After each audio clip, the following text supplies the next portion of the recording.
Here we go. Hello. So, as many of you may have heard, um, the CEO of United Health Group was murdered. Um, his killer is still at large. Um, and well, the world has gone a little crazy since then. Uh, a lot of health insurance companies have removed their lists of CEOs and executives from their websites, which I got to be honest, if people want to know who's on the board of executives of any of those companies, you guys have a internet presence. They can just go like look at the Wayback Machine. Like it's not hard to find older versions of websites. And not only that, um you guys have like meetings with your investors, that are public. You guys use LinkedIn. I know executives, you're all on LinkedIn. All I'm going to say here is that taking your names and faces off of the website is not going to do you much good. And on top of that, well, it's been pretty incredible to see the conservative defense machine rev up. And what do I mean by that? I mean, essentially, there is an entire class of conservative propagandists who are paid by think tanks or billionaires. And again, the think tanks are usually funded by billionaires. Folks like Ben Shapiro at the Daily Wire, putting out a video about the evil revolutionary left cheers on murder. And people just being gasping and, oh, my stars and garters kind of thing.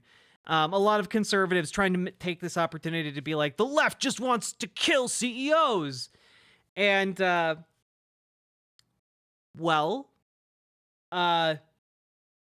audiences are not exactly responding to this message, because remember how I've been talking recently about how one of the ways you can cut through like culture war discourse, and why I talked at length about why Kamala Harris should have run on like raising the minimum wage or ensuring housing or universal health care.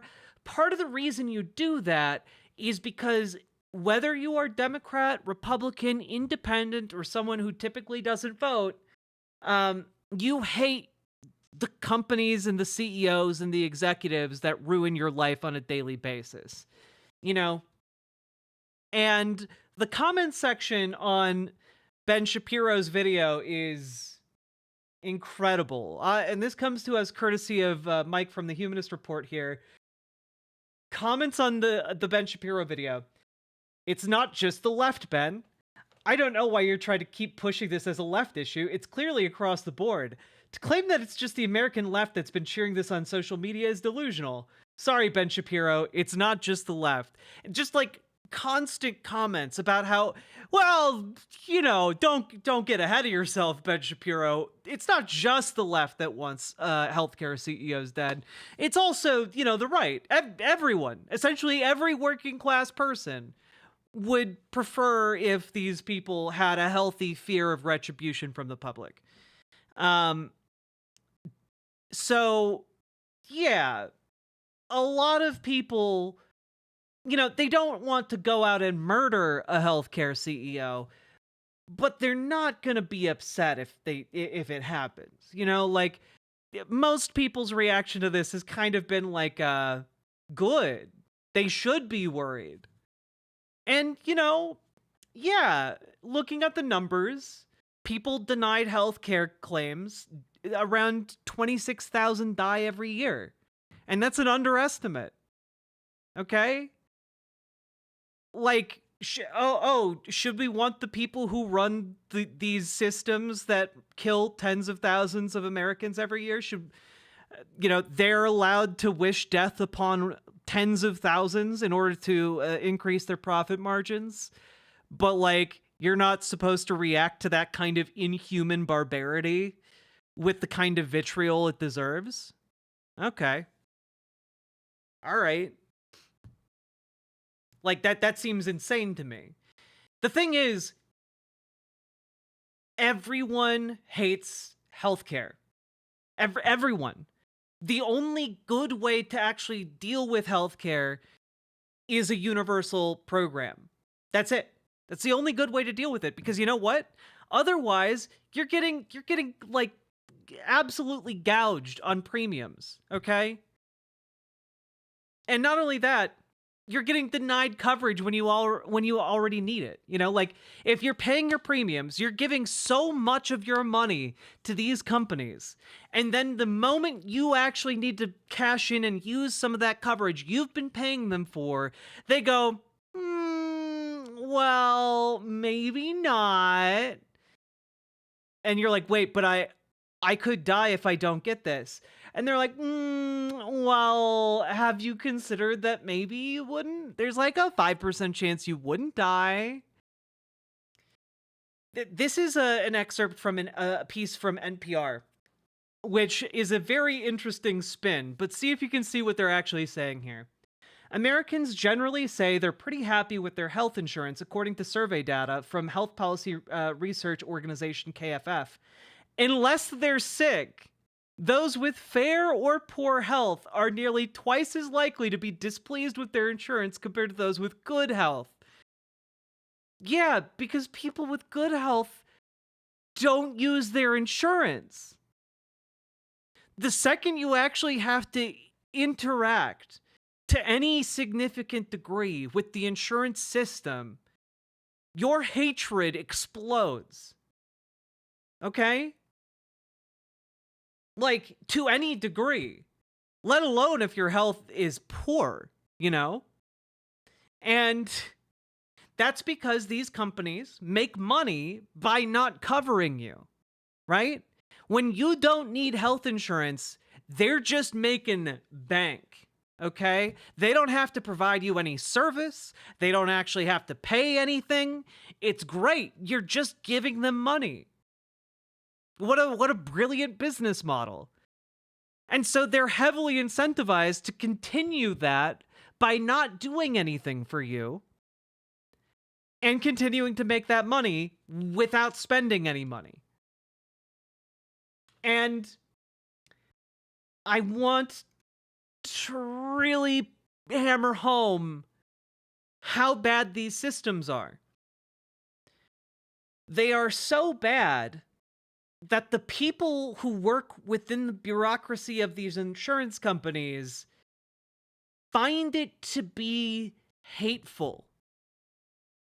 Like, they hate themselves for having to spend their days telling, like, elderly women, I'm sorry, your insurance just doesn't cover this. They don't want to do that. And so few people do this job.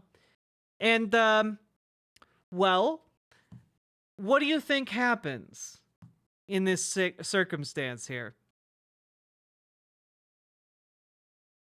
That's right. They bring in an AI model to deny healthcare. If people won't do it, we're going to get an AI model to do it, even though it's wrong 90% of the time.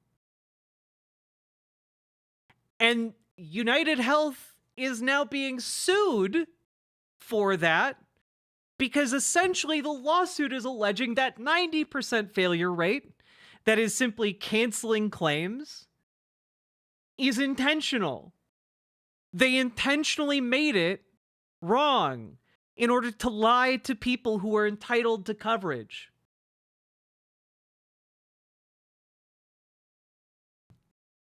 So, like, all I'm saying here is that these people don't necessarily know that they're evil, right? Like these CEOs, these executives, they are, everyone's the protagonist of your own story, right? They come up with all kinds of justifications for doing what they do and how what they do actually helps people, even though they are the leaders of a machine that thrives off of killing people, right? One of the justifications we actually have video of it. It comes courtesy from the last person on Earth who probably should be making this point, or making this argument, rather, because it's not a very good point. I'm going to tell you after I play this clip. You guys aren't ready. There are very few people in the history of the US healthcare industry who had a bigger positive effect on American healthcare than Brian. And we are going to make sure that we not only acknowledge and honor that legacy of Brian, but we'll continue it. Our role is a critical role, and we make sure that care is safe, appropriate, and is delivered when people need it. And we guard against the pressures that exist for unsafe care or for unnecessary care to be delivered in a way which makes the whole system too complex and ultimately unsustainable. So we're going to continue to make that case. Now, I don't know if you caught that in there, but he tried to spin denying people health care as denying them too much care. Like that's actually good. You don't want too much health care. You want just the right amount. If you get too much health care, why, you might be able to get those preventative treatments. You might be able to get those expensive drugs that you need in order to live. Your Mima might live a full 10 more years. That'd be unacceptable. Yeah, the guard against the risk of unnecessary care. And you'll never guess who that guy was. That guy is the new CEO of United Health Group. That guy is replacing the guy who just got murdered.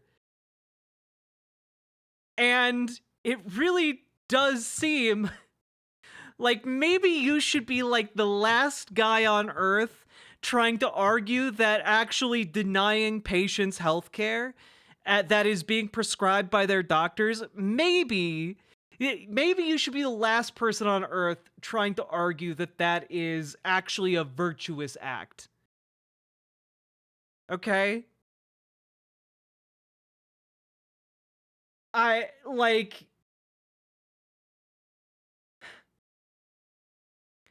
said this on Twitter, but like the capital class, while spreading suffering and death, cannot conceive why the working class wishes them nothing but suffering and death in return. And it's like, brother, you're out here trying to tell people that actually it's good that they're not getting the care they need. It's good that their loved ones aren't getting the care they need. It's good that like insurance hangups are causing people to bleed out on the table. Like, are you kidding me? And like, this is the kind of thing that can happen when the capital class is so detached from the working class, right? They cannot conceive of why people hate them. Because to them, they're doing a vital service that is, in fact, aspirational, right? Because they lived in a time, they lived through the 80s. The 80s where, like, being the rich executive, that was the cool thing to be, And they just can't understand that their position in this system is one of torturer and executioner. And that essentially there will come a breaking point at some juncture where people are going to have enough of the suffering. there's always a breaking point. You hit a dog enough, it's going to bite you. So maybe they should stop hitting us.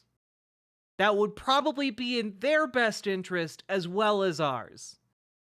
And maybe they should embrace what I've been talking about on this stream throughout this story, the concept of compromise. Let's like every single executive at one of these insurance companies, if we got a Medicare for all type system, would receive one of the biggest golden parachutes in US history. They'd be getting massively paid by the US government. So like maybe it's time to cash out on this one, guys. Like concede defeat. Move us towards a universal healthcare system, because you know what? There are other types of insurance companies you can go run where, you know, your meddling will merely irritate people instead of kill them. You know? You could be the CEO of a life insurance company. You could be doing anything. All right? CEOs are like interchangeable cogs. You could go to a completely different industry. And the thing is, they're not going to do that, right? And so I'm kind of the mind that this is going to continue happening and get worse before it gets better. But I'm just here to tell you that there is a very easy solution here, which is embracing universal healthcare, Medicare for all, and raising wages to be livable. That's the full stop.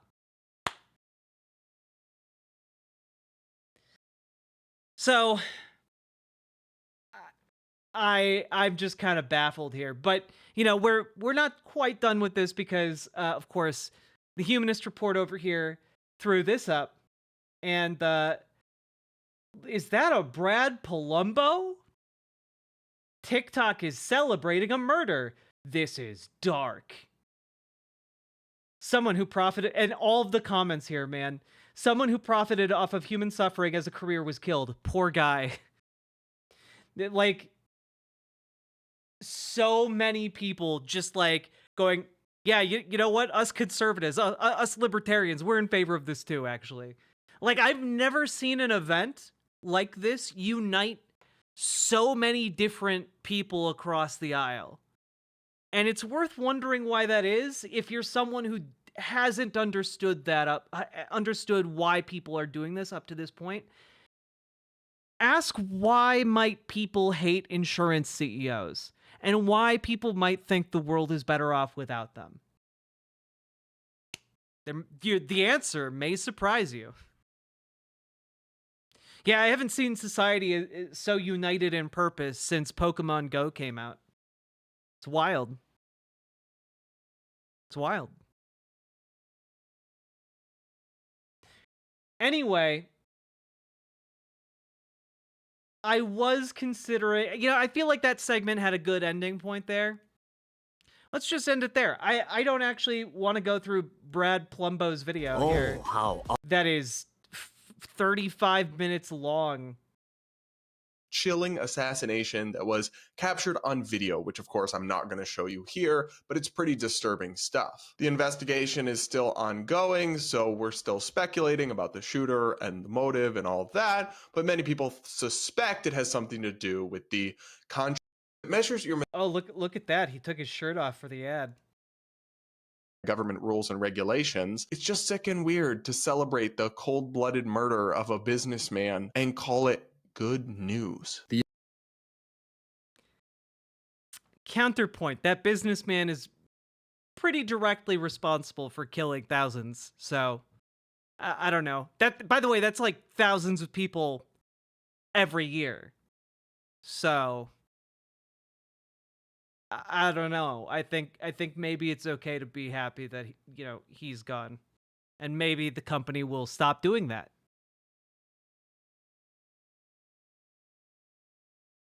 Anyway, we're not going to watch this video. I find Brad Palumbo very boring.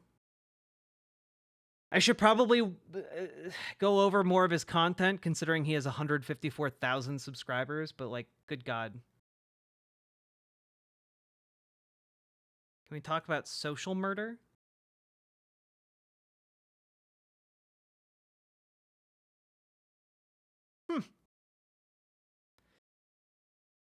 I would say yes, but I know nothing about it.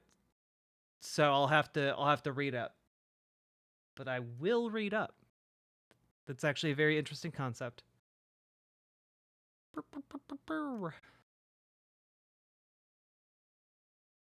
Segment done.